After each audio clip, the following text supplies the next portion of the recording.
Praise God, hallelujah, magandang gabi po at nakagandang mga kapatid sa Panginoon. Amen, hallelujah. Praise God, hallelujah. Bigyan natin pati yung malakas na palakpakan ng Panginoon. Praise God, hallelujah. Napakabuti na Lord, hallelujah sa gabi nito. Tayo baka po'y imugat manalangin sa Panginoon, hallelujah. Aming Diyos na banal, hallelujah, salamat sa iyong kabutihan, Lord. Salamat sa iyong pag-ibig, Panginoon. Salamat sa iyong walang hanggang kabutihan sa aming mga buhay, Panginoon. Hallelujah. Wala dito sa Saudi Arabia hanggang sa aming mga pamilya sa Pilipinas, Panginoon. At sa abot ng buong mundo, Panginoon. Hallelujah sa mga kapatid, Panginoon. Salamat, Lord God. Hallelujah sa gabi ito. Sa aming pagbubulay-bulay ng iyong salita, O Diyos. Ang napatuloy, Panginoon, ng iyong salita, O Lord. Hallelujah. Aming tumingin, Panginoon, sa puso ng bawat isa. Hindi lang, Panginoon, sa mga makikinig, Panginoon, kundi din sa iyong likod, Panginoon, na magbabahagi ng salita. Salamat, Panginoon. Pinupuri ka namin sa salamatan. Kami sa sa pangalan ni Jesus. Amen. Hallelujah. Yes, God. Hallelujah. Ang pagkaraan po natin sa gabing ito ay ang binigyan ko na ang pamagat ng aking share sa gabing ito ay Great is your faithfulness. Mababasa po natin ang salita ng Diyos sa Lamentations chapter 3 verse 22 at 23. Hallelujah. Purihin po ang Diyos. Hallelujah. Sa Lamentations chapter 2 verse 22 at 23.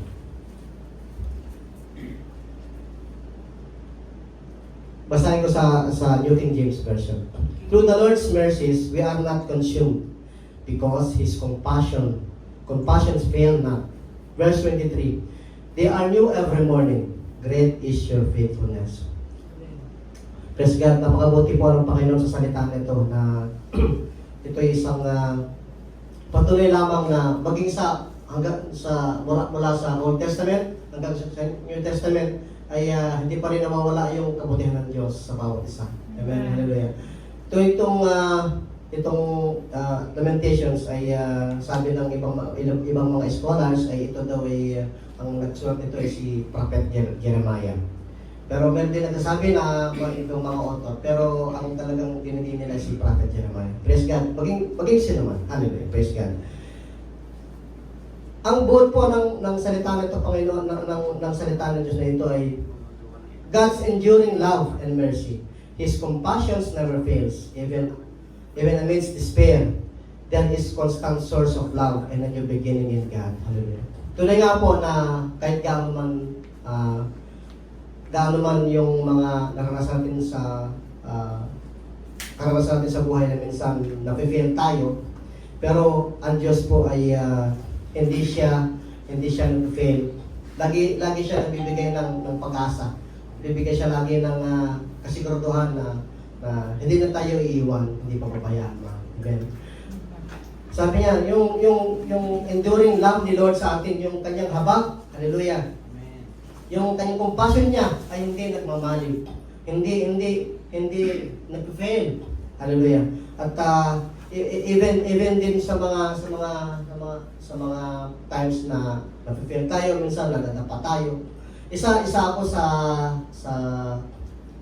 biktima ng nadapa sa paglilingkod sa Panginoon. Pero nakita ko yung kagandahan ng Diyos na hindi niya hinayaan na manatili ako dun sa pagkakadapa. Pagkos ay binigyan niya ako ng chance na makabangon. At hallelujah, salamat sa Panginoon. Hanggang ngayon ay napapatuloy ako sa paglilingkod sa Panginoon. Ganyan din sa bawat sa atin na kailangan ay hindi mawawala yung love and mercy ni Lord sa atin. Hallelujah. Ito naman yung promise ni Lord sa atin na it emphasizes God's character, His love, compassion, His faithfulness. It encourages us to live in the light of God. In the light of God's love, finding strength and renewal of His mercies each day. Hallelujah. Tunay nga po napakabuti ng Diyos na sabi ganun sa verse 23, they are new every morning. Totoo po na sa pag-gising pa natin sa umaga, na alam mo, hindi mo lang napansin na kapag sa pag-gising pa natin, maganda na yung ating paghinga. Diba? Doon mo maramdaman na mabuti ang Diyos. Kasi maraming tao dito sa mundo na hindi na nagigising pagtulog, hindi na nagigising. Diretso na sa huling hantungan. Pero praise God, dahil mga lingkod na tayo, gusto pa rin maranasan ng Diyos yung kaputihan niya sa buhay natin sa pamamagitan ng mga buhay na ito, sa pamamagitan ng paglilingkod natin sa Panginoon. Sapagkat yun po ang nais niya na paggamit tayo sa paggamit sa Panginoon, paggamit tayo sa instrumento at sa kan, hallelujah, praise God, sa buhay ni Kuya Ryan at sa buhay ni Kuya Nel at sa bawat buhay ng bawat isa na tumutugtog sa Panginoon at patuloy na ginagamit ang mga talento sa Panginoon. Kaya napakabuti ng Diyos sa bawat isa na patuloy na binibigay yung mga talent at hindi pinagkakait at hindi pumunta kung saan-saan, hindi para maalala ko nung araw, nung bago-bago pa lang ako. Yung mga dahilan na Brad, mag-attend ka sa church. Hindi, maglalaba ako eh. Yung mga dahilan. Yung may mga dahilan para hindi makapag-serve sa Panginoon. Pero, ang gusto kasi ni Lord sa atin, yung kusa at ating ibigay yung ating lahat sa Kanya, sa mga talent natin. Kasi kapag kusa natin, ibinigay yung ating full na skill sa Panginoon, hindi na mahirap sa atin na magawa yung bagay na imposible. Nagtataka pa kayo minsan, bakit nakukuha natin yung mga bagay ng mga tipanan minsan, minsan sa YouTube mo lang na nakikita, pero nagagawa mo. Kaya kay Jemon, kaya witness din ako minsan sa kanyang talent na talagang napakabuti nito. Kay Chairman Ryan. Talaga, iba talaga pag buong puso mo binigay yung talent mo sa Panginoon. Kasi kusa, darating yung skills. Kahit hindi mo ipagpilitan ang sarili mo. Pero kusang dumadating yung skills, yung tunay na galing. Kasi sa kanya nanggagaling lahat sa banal na espiritu. Kaya salamat sa Diyos sa mga anak niya na ginagamit dito sa church na patuloy na mahuhusay, magagaling at higit sa lahat, anointed man of God. Hallelujah. Salamat din sa Panginoon. At witness ako sa mga kapatid dito. Kay Kuya Jonathan, nung una ka nakita nga nung nag-drum, talagang sabi ko, may potential ito. Kaya sabi ko, hindi ko to bibitawan. Kaya sabi ko, salamat sa Panginoon, gawin mo kaya. Hallelujah. Dito kita mo, talagang praise God. Hallelujah, napakabuti ng Panginoon. Hallelujah. Sapagkat ngayon, hindi purihin ang Panginoon kasi hindi glory to God at hindi tayo napipilayan ng mga musicians. Praise God. Hallelujah. Glory to God. Hallelujah. Sapagkat ang Diyos po, sapagkat ang mga lingkod ng Diyos dito sa Diyan Sirabic ay buong puso binigay ang kanilang talent sa Panginoon. Kaya, purihin ang Diyos. At yung gusto ng Diyos sa akin ay sa patuloy na paglilingkod natin sa Panginoon ay mag-trust tayo, let us trust in God and live in accordance with His will, even in times of difficulties. Hallelujah. Kahit ang hirap na, kahit minsan parang nahihirapan na tayo. Halimbawa na lang sa akin. Kapag may nakakusap nga ako na minsan na mananampalatay, saan ka dumadalo? Sabi ko, sa Arabic. Sabi ko, dito ka sa kahit, lapit ng tuwal, no? Sabi sa akin. Sabi ko, yun yung puso ko yung magagawa ko. Yes, God. Hallelujah. Kahit gano'n, hallelujah, pinito ng Panginoon, hallelujah. Kahit gano'n kalayo yan kapag gusto mo, magagawa mo yan. Hallelujah. Kahit ang dami mong labahin sa oras na ito. Pero pag gusto mong magamit sa Panginoon. Amen? Hallelujah. Hallelujah. Praise God. At ito yung warning ng Panginoon sa bawat isa. Yung faithfulness ni Lord doesn't promise of exemption and end of suffering or hardship. But it assures us, believers, that God's love and mercy will sustain us through our experiences. Totoo nga naman. Na kapag kahit mahirap yung paglilingkod sa Panginoon, may mga times na persecute tayo.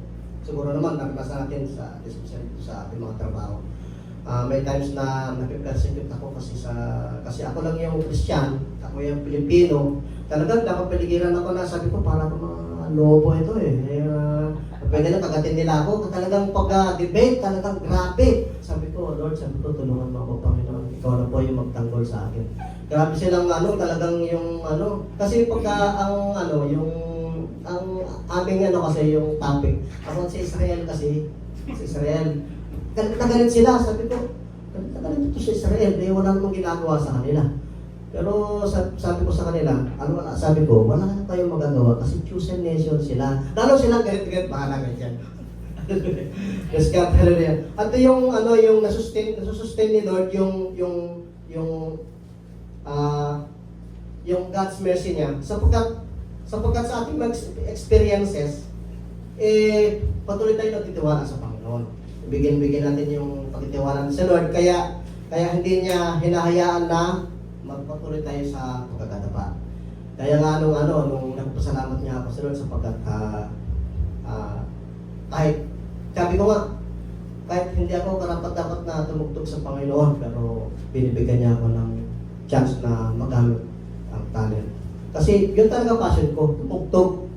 Talaga yun yung magamit ng Panginoon. Praise God at binigyan ako ni Lord at sa bawat isa sa atin na binigyan niya ng chance na magamit ng Panginoon. Amen? Sa mga talent natin, mga skillful ang mga anak ng Diyos dito sa Giants Seraphim. At nawi-witness ko yan sa dalawang mata ko. Kaya salamat sa Panginoon sa bawat isa. Ito pa nga yung huling reminders ni Lord na reminds us that even in the darkest times, God's love and compassion are constant and renewing, providing a foundation for hope and strength. Hallelujah. Napakabuti nga po ni Lord na even sa mga darkest part ng life natin, hindi niya tayo pinapabayaan. May time na, minsan maraming time na may mga problems tayo, pero hindi doon nagtatapos ang lahat sapagkat andyan siya lagi na mag-sustain yung pangangailangan natin. Hallelujah. At praise God nga, yung isa sa pinag-pray ko na yung pangalawa kong anak na OJT na lang, matatapos na. Sabi ko, tapusin mo na. At gusto ko ganyan na praise God. Sabi ko, Lord, ayaw niyang tapusin kasi nagkaroon na sila yung call center. Sabi ko, ano gagawin mo dyan sa call center? Sabi ko, pag natapos ang pag-aaral mo, mas bigit pa yung kikitain mo. Sabi ko sa kanya, hindi pa, basta masaya ako dito. Sige, paala ka. Pero ang prayer ko sa Panginoon, sabi ko, Lord, ikaw na po magbago sa puso niya. At ayun, sabi niya, this August, praise God, at harinawa na mangyari na, mag-enroll na siya. Tapos hindi na yung pag-aaral niya. Kaya sa Diyos, sabi ko, wala pala yung posible kapag wala pala makakapagbabago sa puso ng tao. Ang Diyos lang.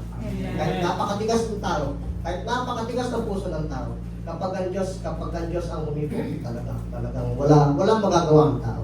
Sapagkat tunay nga po na ang Diyos, great is thy faithfulness. Amen? Hallelujah. Kaya sa Diyos ang pupuri. Hallelujah. Praise God. Napakabuti ng Panginoon. Lord, salamat nga po Panginoon sa oras na ito.